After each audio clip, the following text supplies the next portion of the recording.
Hello and welcome to another Be Your Own Loud podcast. This is your host, Matt Haller, and today we're going to do a replay of one of my favorite podcasts ever, because this guest, Barbie the Welder, embodies everything that we stand for here at ProudMouth. She is truly unapologetically herself. She's done all that she can to rise above the noise, to be her own loud, to get her thought leadership, her expertise, and her art out in the marketplace. So stay tuned. Dial in, sit down, strap in, because this one's a great one.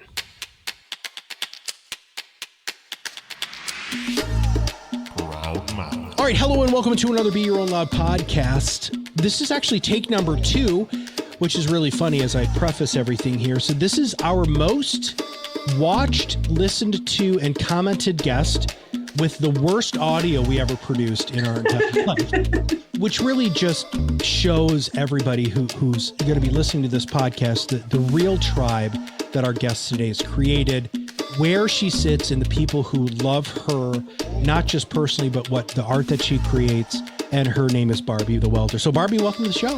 Thank you so very much for inviting me back. I'm deeply honored. Be your own loud.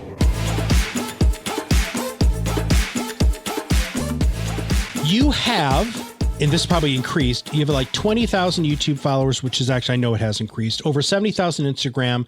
You have, the books you have are Fuck You Fuel, Inspiration Blueprint, Horseshoe Crafts, How to Weld Silverware Animals, and Honor Thy Art, and How to Weld Scrap Art. So it's not like you haven't been doing stuff outside of making amazing art. So we're going to have show links to all of those, by the way, and you need to go to the website, barbiethewelder.com, to see all of the stuff that she's working on. And as Barbie and I were talking about getting prepared for the show, I hearkened back to something that was a little almost out of sight, out of mind with Barbie, which were her first things that she sold a crap ton of, which were these little hot dog holders, which we'll get to in just a minute. But Barbie, there's been a hell of a journey for you. You're not old at all, so you're super young still. You have so much life left, but you've really been through some stuff. Why don't you talk to us a little bit about how you went from just being Barb Parsons, right, to this juggernaut of a human being that people look up to, who want to learn from you and will pay you crap tons of money for your art? Well, first of all, voted least likely to graduate, like probably lived to 21, and voted most likely to be in prison by the time I was 21 if I was alive. Oh my gosh. I've had the most incredible life in a very short time. I've been arrested more times than I can count on one hand. I have been institutionalized. I have been homeless on more than one occasion. Oh my gosh. I was locked up several times in like foster detention homes and halfway houses before I even hit 16 years old. And I've also, on the other side of that, been deeply depressed. I've welded sculpture for Harley Davidson. I have written 6 books. I have almost 250,000 people that follow me on social media through all my channels. And I'm creating metal sculpture that blows my mind. I've worked with major corporations and exclusive clients in 16 countries. I have a little bit of both. Yeah, dude, I mean, come on, man. You're like rattling stuff off there. Like, but I mean, this has happened it hasn't been like, this didn't take you 20 years of being behind the welder to get to where, I mean, it's been a quick ramp up for you. It has been a very quick ramp up. 11 years since I started welding. Okay. I've been welding for 11 years. I think it's been a 13-year journey. Oh my gosh, don't quote me on the time because of the whole, like, there's some fuzzy parts in there. Holy crap, doing math. Nope, 13 years. So it's been a 13-year journey, not from one end of that to the other, but right, from the middle of that to the other end. Let's say that. When I did find welding, I was deeply depressed in a marriage where I was very unhappy. I was living in the projects where I was very unhappy, just depressed. And from there, over the last 13 years, I have built for myself a little empire. Well, let's talk about the empire. And by empire, let me not get it twisted. I'm still welding out of a 1-car garage, but it's an empire to me. Hey, empires are totally relative. I support that. When did and how did the Barbie the Welder persona happen? This is a persona. I mean, yes, it's you. And that's why people love you, is because Barbie the Welder is actually the woman who became Barbie the Welder, which is magnificent. But where did that come from? You had to have woken up one day and said, you know what? I'm freaking Barbie the Welder. When did that happen? I can't even claim credit for the name. Very early on in my full-time welding art career, I was failing most magnificently on my own and started reaching out to learning from people online. And I found locally a entrepreneur group. The gentleman who was leading the entrepreneur group actually, after a few meetings, started dubbing me Barbie the Welder. When I first started my business, I actually was Wonderland Welding because I'm a huge Alice in Wonderland fan. I was very married to that. And he started calling me Barbie the Welder. And then after a few meetings, these guys, the whole team of people that were meeting, all the other entrepreneurs locally were like, you need to drop Wonderland Welding and just own Barbie the Welder.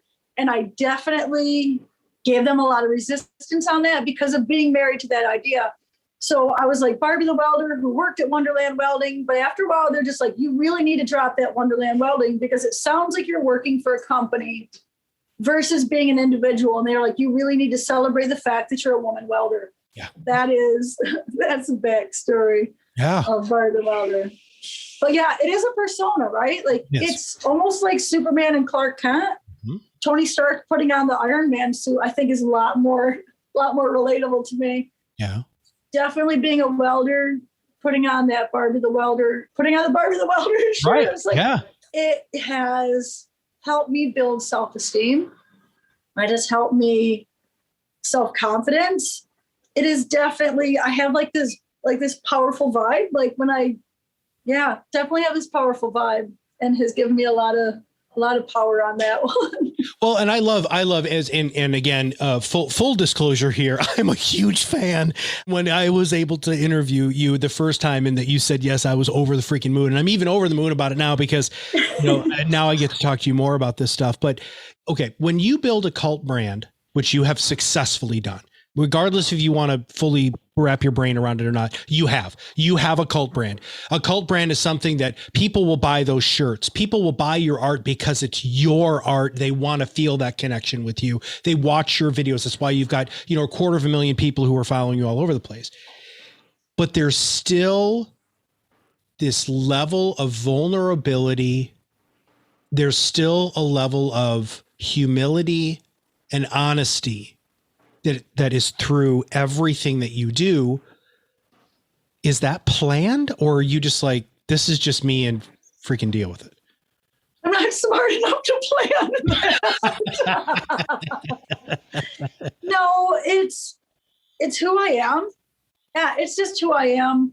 I feel that, one, I'm super blessed with the life that I have today. And just because you could look at my Instagram and it's an effing sizzle reel, right? I mean, it's like, pow, pow, pow. Look at this bitch. Look what she's done. I make mistakes. I failed my way to success. The video that we were talking about earlier about the feather, I made a mistake on the back of the feather. And when I did the weld, I welded it right up and over to the corner instead of straight up the middle. That's in the video. I talk about making that mistake in the video because it's so important for people to see the mistakes, because I'm not freaking perfect. If I had a GPS, I still couldn't find perfection. I think that, one, it's so easy to be me because that's who the fuck I am. Well, hold on. But also, people relate to me because I'm unforgivably who I am. And I think it's easier for me to build that cult brand. And listen, I didn't set out to build a cult brand. Well, sure. Talking to you was the first time I ever realized I had a cult brand. And now I'm so owning the shit out of it. I got a cult. I've started a cult. I've always wanted to start a cult. I figured it would be a little bit more, I don't know, a little bit more guns and ammunition. But anyway. Well, something that we talk a lot about here at ProudMouth that is a core thing. When we rebranded to this new organization with this new philosophy and all, it was in us, just like you. It was in Kirk and I, my business partner and I, it was in us. And one of the things that I said to our team right out of the gate is, we want you to now have the full on privilege of being fundamentally you. We hire you for you. I don't want you to be somebody else. And here's the funny thing. I was just talking to a fellow podcaster, and we were talking about our favorite interviewers, right? So I have top three. Oprah Winfrey's the first one. The second one is a woman named Terry Gross, who does Fresh Air on NPR. And then the third one is Phil Donahue, right? So those are my three idols that I look after. He was like, oh my God, I can't believe you said Oprah. Why? And I said, because Oprah's Oprah. Like, Oprah's never been anybody but Oprah, and she owns her Oprah-ness. You own your Barbie.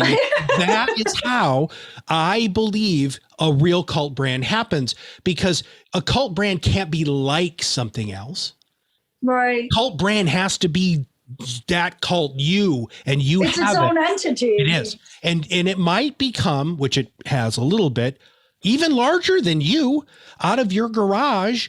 Shooting videos of you welding has turned into all of these 250,000 people who look to you not just as an artist, but as a person that they can emulate to be successful. And I want to go back to something else that you said here, because here's another huge component of being not only a pro, but also really truly being true to yourself. You said it's more like Tony Stark putting on the armor than it is Superman revealing himself, right? And I might be getting way too philosophical, and you'd be like, dude, shut up in a minute. But I want to unpack that just for a minute, right? You do put on that damn armor, don't you? It's because, I mean, I do it when I'm welding. I'm putting on my flame retardant stuff. I've got my helmet, my gloves. You know, when I put on the leather, I have leather pants. I mean, I'm not a guy who can pull off leather. But I've got leather pants, Barbie. When I put that stuff on, my steel toe boots, I'm ready for battle. But my battle, you do that too. And I love it from your opening of your videos when it's this, which people can't see right now, which is you sitting there in front of the camera, and you got you haven't put on your gear. But when you put on your gear, you feel your focus. Now, you don't talk about it necessarily. I mean, you kind of do, but all of a sudden, like when you flip that welding helmet down, I don't know if people know what happens when you do that, because you can't see shit, right? All of a sudden, that helmet down, you're in business mode. And when you're in your own little world, you are. Oh, wow. And it's a little world. It is a little world. There's something magic when you flip that hood down, because it's like the whole world goes away. It doesn't matter how bad shit is going on in your life. And I think that was a little bit of therapy for me. And it's very cathartic to weld, because you flip this hood down, everything goes black, and you get like the arcs and the sparks. You're MIG weld and you get these beautiful sparks, but then you have this, it's a movement, right? You have you're moving and I'm just like, I see it in my fucking head, but I'm not even, there's this movement, and it's rhythmic and it's pure. And it's an immediate, if you're doing good, you feel the weld just as much as you see the weld. I can close my eyes. In fact, I welded an entire trailer with my eyes closed because I couldn't see, because the damn flux core was not my jam. Oh. But it's just, there's a feeling with welding that is just powerful. I have a photographer that I work with now, a videographer. I forget that the man is here half the time, because I'm just so into what I'm doing. That it's just it is. It's your own little world. One of my favorite things that I see that you do, because you get this very interesting smile on your face, is when you're grinding something, and it's the initial grind where the sparks start, and you just, that's magic to me. Like, I love watching that. And I remember you had said something in a video about that. One of my favorite things to do is just freaking sparks, because it's almost, I mean, it's chemical, it's magical. There's a smell, which, by the way, drives my family crazy, but the smell. Oh my God, I love it so much. I do too, Barbie. Nothing like that new grinding disc smell. So let's fast forward here. If I could, which, by the way, we already talked about this, we're going to do whatever we possibly can personally at ProudMouth to make this happen for you. But if you could wave a magic wand, go back to Wonderland for a second. So it's Alice in Wonderland.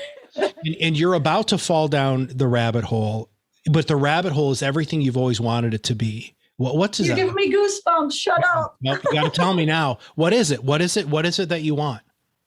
Oh, man. First of all, to create sculptures, which I'm already creating exactly what I want, right? I really am. So on that level, I am exactly where the fuck I want to be. I say yes to what I want to and no to everything else. My big girl shop, like that is for me, like that is the mission that I am on, like deeply. I'm pouring everything into a larger shop. I found a location. It's, I think, 11 minutes from my house. It's got the heated floor that I want because your cold work boots, I cannot stand being cold.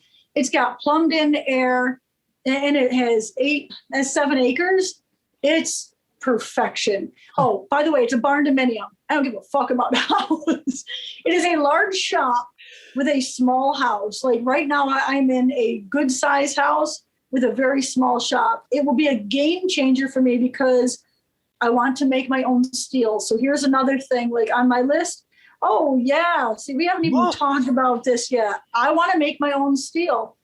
I want to make Damascus and then create sculptures out of the Damascus. No one's fucking done it yet. Like, this is a game changer for the art world. Barbie needs a bigger shop. Do you have a power hammer?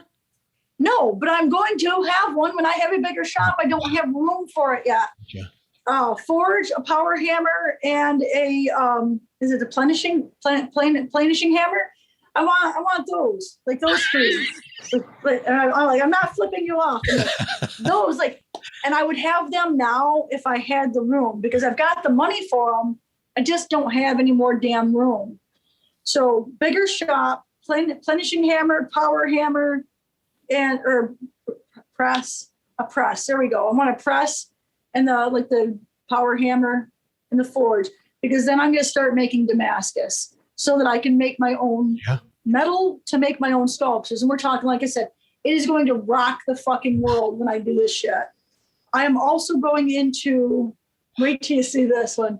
I have an 85 Harley Sportster, an XLH, that I'm going to sculpt. And then I've got a 48 Ford Coupe that I'm not sure what to do with it yet. That's inherited it from my uncle. And that one I want to stay pure, but there's also some tubbing of reels and some things that I would like to do. So I'm definitely going to get into some bike and automotive stuff. Right now, that car, it breaks my heart. Right now, that car is in storage. I need to see it. My bike is in a little, I made this little makeshift thing up front. I want to see my bike all year long. So the big shop is, I want the car, like, visualize it, right? Remember Monster Garage where they had I want my car and I want my bike in the background. And every Friday I plan on hiring a band to come in and play live music for me while I work. I believe at this time I'm probably going to get an apprentice when I have the big shop so that I can on a deep level share with someone but also help me out with cutting my kits out and doing a lot, they're going to have to earn the right to learn, right? It might be someone who pays to come into the shop and learn from me. This is a vibe that I'm getting. I feel like you're going to pay for college. I can give you an art education on a fucking level that college can never touch because I can teach the entrepreneur side also. Definitely one person coming in that I'm going to teach, and they can come in with zero skills. All I want is passion. I mean, I will take someone who has never welded in their life, but if you show me passion, I can have you doing shit like this and on some level that you never even, it's a passion because you can teach skills. You can't teach passion, right? You can't. And from an entrepreneurial standpoint and from this big picture, your personal, beautiful rabbit hole, all of the things that you're saying, if you look at some of the other real cult brands, those foundations that you're already building here, when they start coming to fruition in the physical world, talk about stuff changing. Okay. Well, I just want you to know that I'm assuming that the listeners are going to say this too, but if there is anything that we can do to help that dream come true for you, we really hope. And because of that, you actually have something coming out relatively soon, right? Oh, yeah. Can we talk about that for a minute? Absolutely. I'm very excited about that. Well, go tell us. Let's go. Hey man, I can't tee you up more than that. You know, I just I volleyed the ball to you. Go take it. Tell us what's going on. I know. I totally dropped the ball, dropped it on my toe, and it's a damn good thing I'm wearing steel toe boots right now. I am creating metal sculpture master classes. There are so many people out there that have learned to weld art through my kits, my books, and my videos. And I am going to take the people that are doing like these, I'm going to call them simple metal sculptures. Don't get mad, because they are. They're ground level, they're entry level sculptures.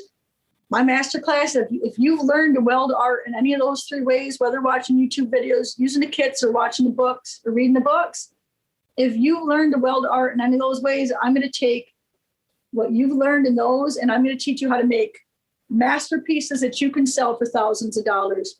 I'm super stoked about that. I break down projects that are very complicated into very simple steps. So it makes it easy to be freaking magnificent. Yeah. Well, and so on your website, BarbieTheWelder.com, there's a masterclass tab that everybody who's listening to this can sign up to find out more about when that's going to happen and all the pricing and all of those sorts of things. That's another component of your cultness that I think is powerful to highlight. Is so most cults, you come in as the peon, right? I mean, come on, we all know that, right? And then as you continue to buy into the cult, and as the more that you learn from the cult and you do your time and you put your time in, show that passion, then you have the opportunity to rise up, right? Rise above the peons and then actually start getting your, part of the cult heard. And when you showed me the feather, which again, this is audio only, but I'll try to get pictures of it and we'll try to put it on our website. But one of the things that Barbie and I were talking about was I want to be able to make wings, and within seconds, you're like, you can do that. No problem. I can show you how to do that in like 5 minutes. I'm like, what the heck? I'm going to sign up for your masterclass, obviously, because there would be no reason, because I want to make the stuff that you're making now. I mean, that's part of who I am and where I want to go. But the best cult brands make it easy for people to participate in the cult. And Barbie, from the books, from the welding classes, right? From the videos that you've created, from just following you on social, you have these people who they've already hooked their wagon to you. And when you can help them unhook their wagon and become their own Barbie the freaking welder, that's when shit changes. Yeah. And that's a goal. Like, that's where I don't want to be a cult leader, because like they want this people to stay underneath them, like they want to be the king of the cult. And that's the thing is, I want you little birdies to go out and fly, damn it. Right. Like I want to kick you out of the nest. Like, God, I want you to be so good that you don't need me anymore, that you go on and teach other people to go and create art. Like, what if I could teach all these people to go and be magnificent, and then they can start their own YouTube channels? Listen, there's never going to be another Barbie the Welder. I'm not scared of competition. I don't have any fucking competition. I will teach you everything I know, because you will never be me. You will go out and you will do your own magnificent thing. You will have your own voice that is truly unique, that nothing else like that ever existed in the world. And that's mission, right? Because then look at, people will follow you because you're you. Like, I might try to teach you in 10 different ways how to do something, but it doesn't speak to you, right? But you will say something once and that person will go like, oh, I got it. It's just, people resonate with different people. And yes, there are hundreds of thousands of people right now that are resonating with me, and always will, and that will grow. But we need more uniqueness in the world. We need people to learn from me and from you and from your podcast, because there's something out there that they have. Like, everyone has something unique. Everything that you've ever gone through in your entire life, it creates like these lenses or these glasses that you're looking through. And so when you speak, it's through like all these experiences and opportunities that you've had. You have something unique that someone needs to learn from you. Like, everyone has like this story. It's so incredible. It's like, people just don't understand like how truly unique they are. It's, I don't know, school stamps out people. Like, they stamp out like these, but it's like everyone has these different experiences and things that happen to them. And gosh, it it makes for everyone being unique, and it's like, teach people how to do stuff and then have them go off and teach. Like, that's my hope, is that I can teach as many people as possible. People can go out and create art that they love, and it makes them happy. It raises their self-esteem. They go home and are happier with their family. All of a sudden, next thing you know, like, I can teach them the business side of it through Honor Thy Art. And now all of a sudden they're making something that makes them happy. And all of a sudden now they're also making money doing it. And now they're supporting their family doing something they love. And then it's just pouring all this love into the world. It's just this amazing butterfly effect of, like, God, how can I pour love into the world through my art, right? Like, and it's just become like this obsession with me, because once I realized that making art makes me happy, and then I realized, holy shit, I can share that with other people. How can I teach other people to make art so that they become happy? Yeah, totally obsessed with, like, the butterfly effect of happiness through welding art. As I wrap up today, I'm going to unpack that brilliance to distill a couple of things there. Here's one of them. There's never going to be another Barbie the Welder. You're right. There's no way. But you know what? There can be a lot of other people, the other thing. And I love, and here's the other true cult-like brand thing that, again, you have fully embodied, which is the principle of abundance, not scarcity. Scarcity. You don't have competition. You know why you don't have any competition? Because you don't let anybody be your competition, right? Because you are so originally you that there can be other people like me, the Joe Schmuckatelli guy, who can kind of do some little things here. I'm never going to be your competition because I'm never going to be, but can I be the best Matt Haller and I can be? Absolutely. Oh, absolutely. When you read your books, when you feel the presence of what you bring and you allow people to be their own genuine self, that's where magic happens in the world. That's what we're trying to do here at ProudMouth, is to try to find people just like Barbie who are doing unbelievably amazing things. You have said, I want to, flood the world with love through my art. Recently, I just interviewed a gentleman who said and he's a huge cult brand, by the way. And in fact, his company is called Brandy, but whatever. He also runs this thing called The Gathering, which is the largest marketing event in the world. But his whole focus, Barbie, is to abolish loneliness. Now, man, when you've got that foundation to stand on, that's a strong foundation, right? You know why you get up in the morning. Cult brands know why they get up in the morning. My job, the only reason why I get up in the morning is to interview people like you. That's it. And I thank you for it. I thank you. All right, everybody, we're going to make sure that we have all of the links that Barbie and I talked about today in the show notes. I personally love following her on YouTube and then also Instagram, but she's all over the place. Facebook, she's also, are you doing TikToks yet? Last time I talked to you. Yeah, got about 108,000 followers on TikTok. So you're killing it. I'm madly in love with TikTok. TikTok is my newest language. Oh my God. TikTok is a wonderful black hole of love for me. Oh man. I love seeing people be people without pretenses. And I think that's what Vine was like that, by the way, but Vine went away. So we're going to make sure that we have all of the links there. Please make sure that you go to barbiethewelder.com and then go to her masterclass, sign up for the masterclass. Even if you just kind of want to see the process and experience the power of Barbie the Welder, please make sure that you do that. So Barbie, for all of us here at ProudMouth, we want to thank you very, very much for being on the show. I'm deeply honored. Thank you kindly for taking your time to interview me today. Thank you for listening to Be Your Own Loud, where we reverse engineer success to help you accelerate your influence and break free from the torment of sales. If you haven't done so already, subscribe to our podcast, share it with others in your company or profession, follow us on social media. This podcast is brought to you by ProudMouth, the Influence Accelerators. Visit us at ProudMouth.com and join our Influence Accelerator Academy for free to enhance your marketing mindset and know-how.